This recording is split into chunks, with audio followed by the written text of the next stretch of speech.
Welcome back to another episode, guys. Really appreciate the amount of people that jumped onto the last one, especially the comments. It does help with just like the approach that you want me to go through. And I noticed that a lot of people like the long form and the meticulous approach to actually covering most of the micro details, which I really appreciate because that's just the way I work. And I do get carried away a little bit, but it's awesome that you guys like that. So this week, we're going to start forming up the headboard. We've gone through and we've done the side rails. So they've come in now. They were a 125 by 53 mil. That was a special order in.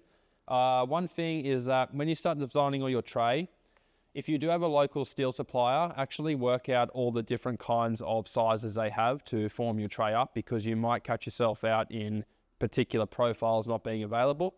There is most places in CBDs that stock tons and tons of it, but your local steel shop doesn't always carry tons of aluminium, just your sort of generic stuff to get people out of trouble. So currently I've ordered in a special RHS. It is a 4.6 radius edge, which is a high radius aluminium extrusion on this. Very nice, I'm pretty happy with it. And this will be for the headboard. So we want to have that nice kind of roundness to the headboard a little bit. We don't want to be nice and don't want to be sharp and jagged pretty much. So throughout the week, you would have seen that I've done some stuff on socials in regards to the fabrication of the rear wall and CAD design. So one thing I want to stipulate to people is that even though I use a lot of CAD, 3D scanning, all that kind of stuff, a lot of the stuff I do is pretty creative and I don't do it in CAD. It's more of a reflection for you guys just to see what I'm doing, and sometimes I can represent it a little bit easier in CAD than explaining it to people.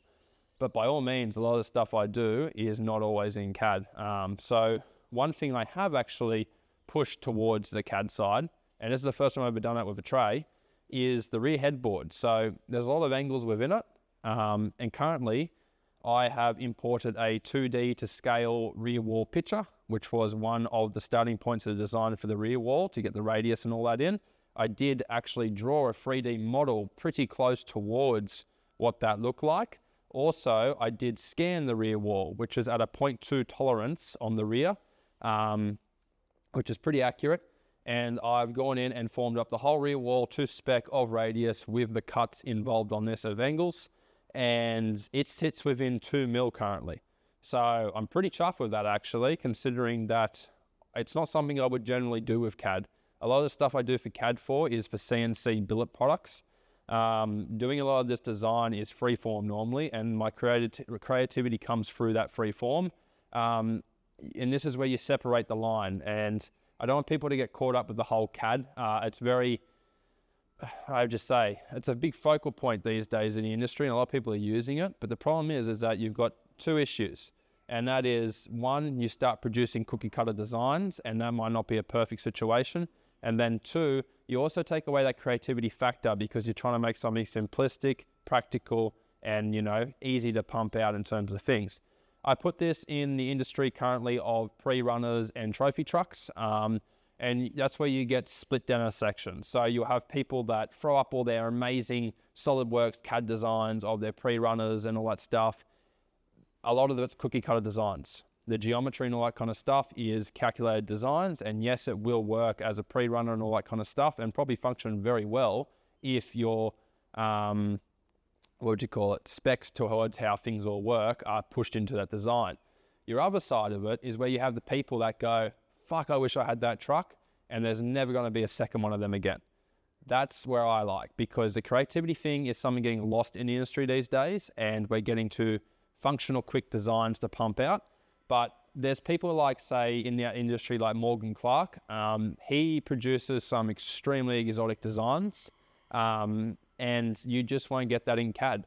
You can render all those kind of things and put them in later on, but that design is pretty much done through the actual free form of going on that car. So this thing here was something that I have pretty much laid down all of the measurements off that design that I've done in CAD.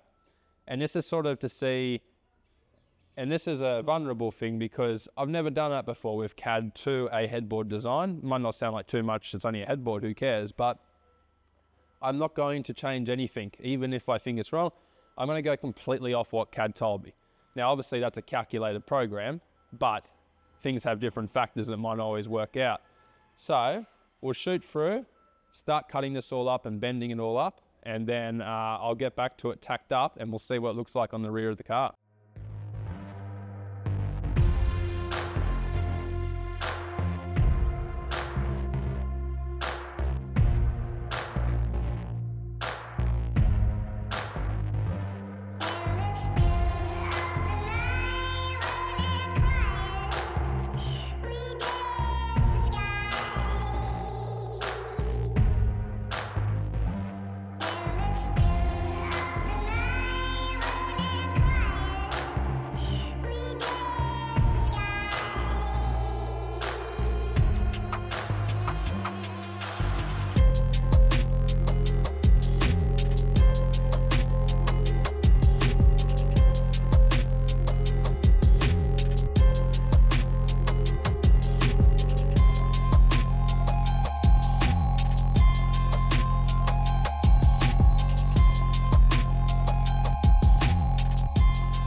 So we've just finished the headboard.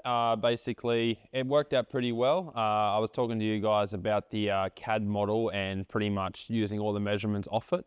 And it's actually worked out pretty well. You got to take in consideration that aluminium has a lot of different shrinkage and expansion factors versus steel through the welding process. So like you can sort of account for a lot of it with steel. With aluminium, it does distort and move around a fair amount. Originally, when I did do this, it was actually end up being about 20 mil too long on it. And then after welding it, it actually shrunk about 40 mil because it's obviously sucked in and actually made the top section higher. But through some manipulation and bending around, it's married up and it's all good. One thing you could obviously do is strap it, so get your desired length and basically strap that in so that you don't have to worry about that kind of shrinkage. And as it cools, or the contraction process actually lets it, you know, maintain that, what would you call it, physical, you know, kind of measurement that you've set in there. So here is the headboard, and I'm pretty happy with it. I've gone through and sanded this out. Now, I know people would probably hit at me and go, you gotta be careful what you do there, because when you actually knock out all your welds and stuff like that, you open yourself up to cracking and that kind of stuff, and it's just stronger with that weld bead still left there. 100% it is, but you gotta take in consideration of what this is doing and where it is. The other points I'm gonna tie into this and actually physically bond it to the tray. Also, we've still got all the welds on the internal, so that will hold into that. And the other thing too is, it all depends on the actual welder doing the process. So look, yeah, 100% you could do the welds and you sand them back and they're pretty much holding on by like a alfoil thickness, you know. But if you know how to weld properly, you know what your welds are doing during the actual welding process. So I put that in an ideology of like, if you're welding and you're TIGging and you're putting that filler rod in there, you can actually see what it's doing. And most of the time I run pretty hot on alloy versus people that, you know, don't want it to dip away and cause holes. You'll notice that their welds are very proud. Now you knock those welds back, yeah, they are not holding too much. Mine are very flattish because they are, you know, digging down into the material because I don't want a massive bead showing. I want the actual penetration to be there. And also on my balance, I'm not really cleaning that much because I do clean a lot of my aluminium prior to doing it. So I can afford to have good penetration through my welds on that instead of trying to have the cleaning process up. So going through, hit this with 40 grit orbital and then tie that in with a 180 grit or 240 grit, sorry, orbital pad on that just to take out that scratch on it. And pretty much now we'll put that on the top there, give you a visual representation of it. And then I'll show you how we're going to tie in some cross braces onto this and put some sort of artistic design into it compared to what most people would normally do.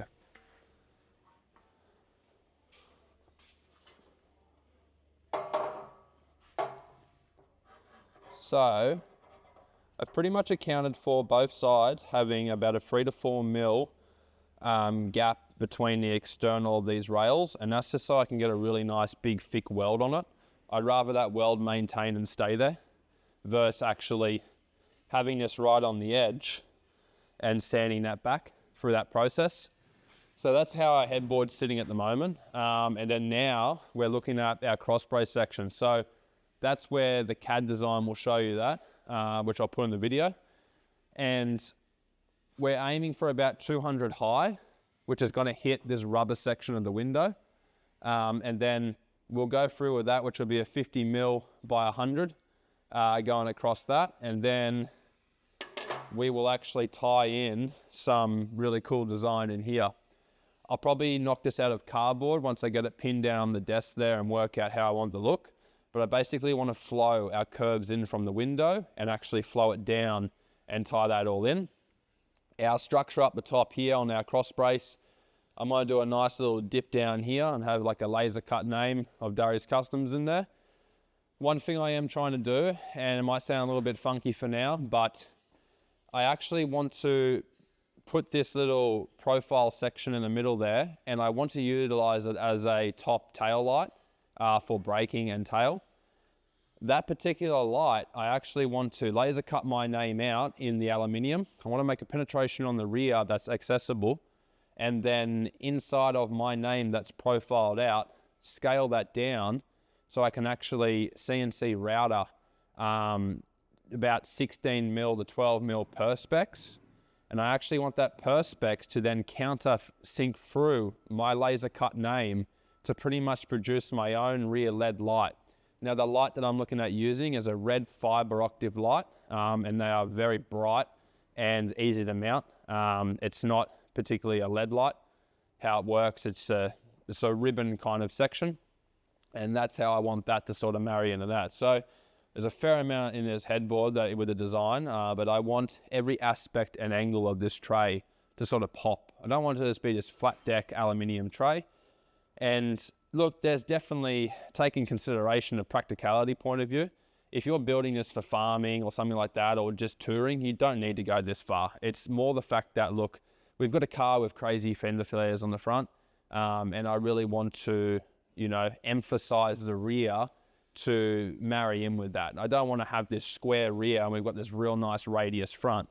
Even to the point of when I make the actual external mud guards and that tie into this, I nearly want to form them up as a pre-runner kind of shape, which is going to be a lot of work, and they will be quick connect slip-ins because I do not want them getting smashed on the tracks, but it will really tie this car in to be quite a showpiece tray on the rear. Especially all the tie-in angles that we have on the back of this and the entries to all of our stuff with accessible lids coming up and all that, and custom hinges and all of the light system on the rear of it. Like, it's going to be a fair amount to this tray. It's not going to be a simple aluminium one that you see getting around at the moment. So I'm pretty much going to go through now, chuck that in, we'll tie it onto the desk, we'll work out that kind of design that we want on the paper. I love cardboard. It's so good and user-friendly to do. It's $2 for a massive sheet and you can go ham on it, you know, before you even put that into any form of metal. So we'll work out that design and we'll see how it sort of ties in and has a look. So here's where I'm at with the current design. Like I said, I was trying to put a pretty nice profile into this, just on the starting point down the bottom on this cross brace, and pretty much I'm going to do a profile section and actually tie this all in and bend it and everything. Super simple how I come up with this. Literally using a disc as a radius edge. You can see the cutout I've done here. I just laid it underneath the actual aluminium on the cross brace here and just drew up a bit of a funky design. You can see that this is not exactly the same height. So this is 80 mil with a 100 mil headboard. Reason for that is I want to put angles and all that into it. Definitely makes my life harder, that's for sure, but I think it will pay off when you get that little side look at the tray and you're actually looking at it sweeping up. I think that will look pretty rad. So like I said, this will get married up to here, and you can see that nice angle that we've got here. And then I will pretty much start to fold in some down here and taper that radius in with those V-block dies that we make up for the press. And we'll have to pretty much stitch all this in and polish it all out and marry it in. A lot of effort, definitely a lot of effort, but once that's in, and then we get this nice center section all lasered in, it's going to look fucking primo. So I'll work through now stitching these in and start to get ready for the actual roll-ins for it. And I'll give you a bit of a look at what I'm doing in the press for that. So I actually end up resulting to a bit of a rude method. I started using a bit of the press form and all that kind of stuff in the press, and it was no real point to it because aluminium is so malleable, and also we are doing a lot of sanding on this, so there was really no point creating so many press die attachments and stuff to get this particular radius. So I actually ended up being pretty rude, and it's not too bad. You gotta understand, like, aluminium is pretty malleable, so if you're, bit precise of how you hammer it and that, you can actually start to create that roll. Just taking consideration, you're sort of pinching it and that, so you do have potential to make one side lead more than the other. But when I was doing it, I ended up using a bit of 40 MV, and like I said, pretty rude on there. I wasn't too worried about tarnishing the actual aluminium because I am sanding it. Otherwise you could use like a Teflon wrap or something, much the same as what you do when you're pressing stuff in the press for aluminium, so you don't get that what do you call it, the edge of the V-block indentation into the actual material. So in this, because we're sanding it out, it's not too much of an issue. But I basically just run a mallet and just sat on here and cut, tilting it all down.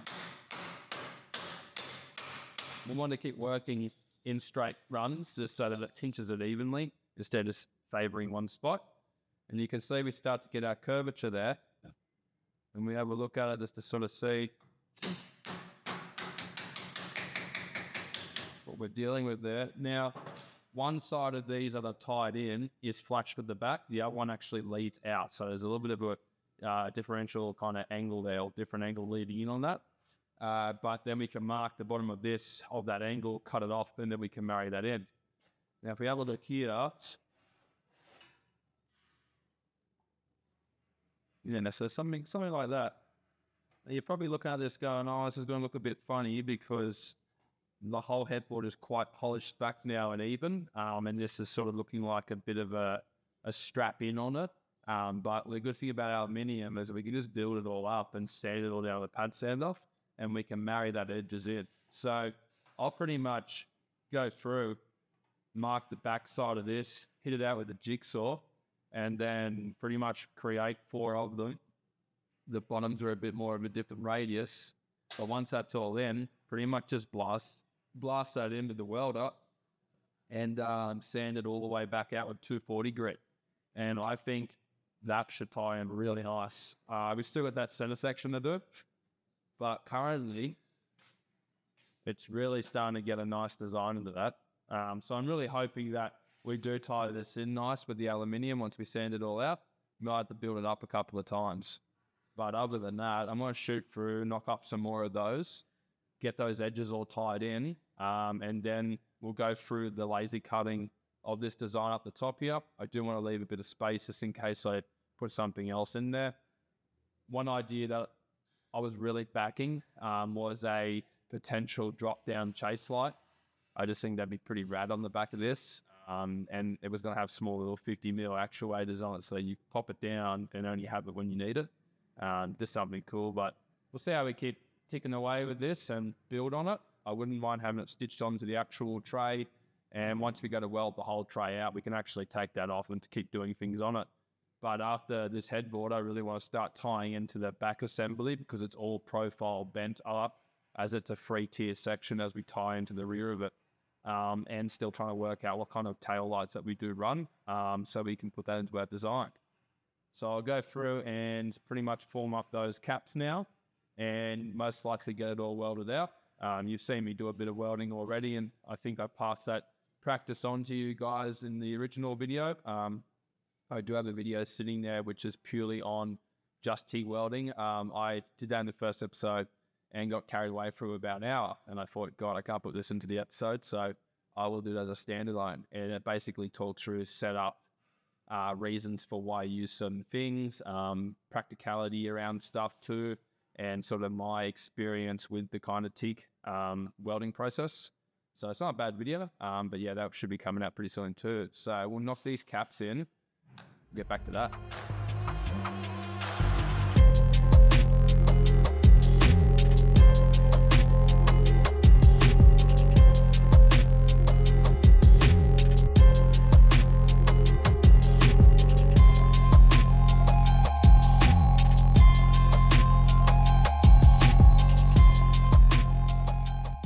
So as you can see from that little video, we've obviously stepped forward a little bit, got the headboard all fabbed up, got our angles all in there tied in. We ran a center box section on the top there, and that sort of houses where the tail light is going to be situated. And I laser cut out the lettering there. So my plan at the moment, what you would have seen is basically just a representation of how I want it to look once we get it done. That light is not what's going to be in there. Basically, at the moment, I'm actually creating my own light, and it is a CNC acrylic, which is milled at 0.9 scale of the actual lettering done up here on the DXF. It's 30 mil thick acrylic, and then we will set red diodes internal of that and link them all up, and we will have every second diode strapped in with separate wires so that it can be as a tail light or a brake light. So you'll have a tail light with one row going around, which will be illuminated, and then the second row that's going around will be, or every second light will be the brake light, which will obviously get double the brightness, and that sort of delineates the brake from the tail. So that's where I'm at with that. There's still a lot more to go on at headboard too, and just to put in perspective, I've been fabbing that for about 4 days. I know it might seem easy on paper where it's just, you know, weld and sand back and all that kind of stuff.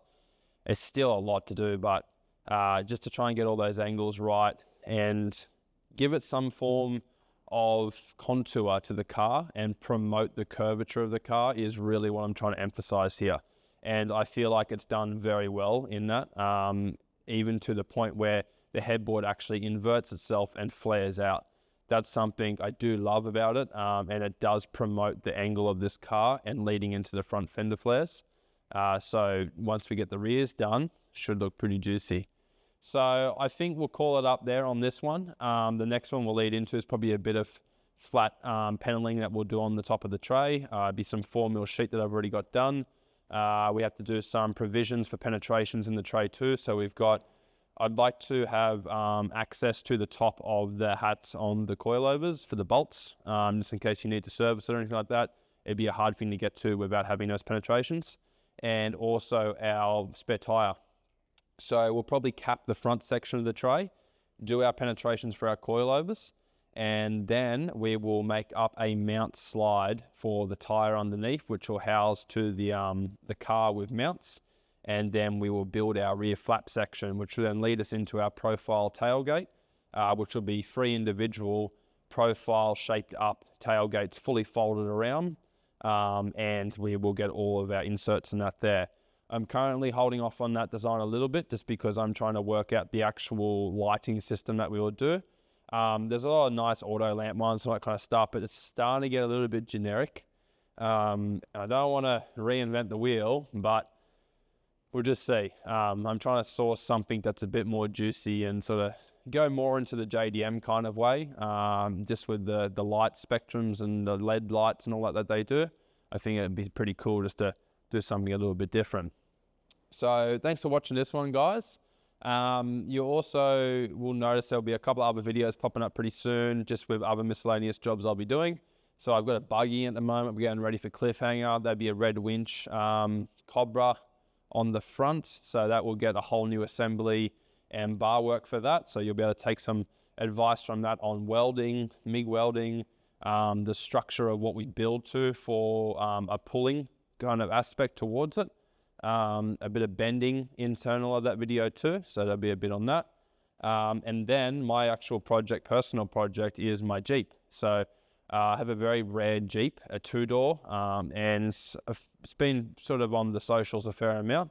but I will be doing a full restoration, suspension, engine, everything like that. And we will be sitting down with an engineer pretty soon and working out that game plan of what we're permitted to do with said vehicle. It does sit in the 1979 compliance to Australia, which is certified on the actual firewall. But in terms of specs on vehicle descriptor, we have nothing. So it's up for interpretation at the moment of what we can get passed on it. And potentially it might just fall under a builder's code, which is pretty open. So yeah, we'll touch on that. Give a bit of history on the car. It's a very rare car. Not many people have ever heard of it, seen it, nor in Australia. So I think it'd be a pretty special one for you guys, and it'd be a lot different from the norm of the Land Cruisers. So hope you stick around for that one too. And thanks for watching, guys.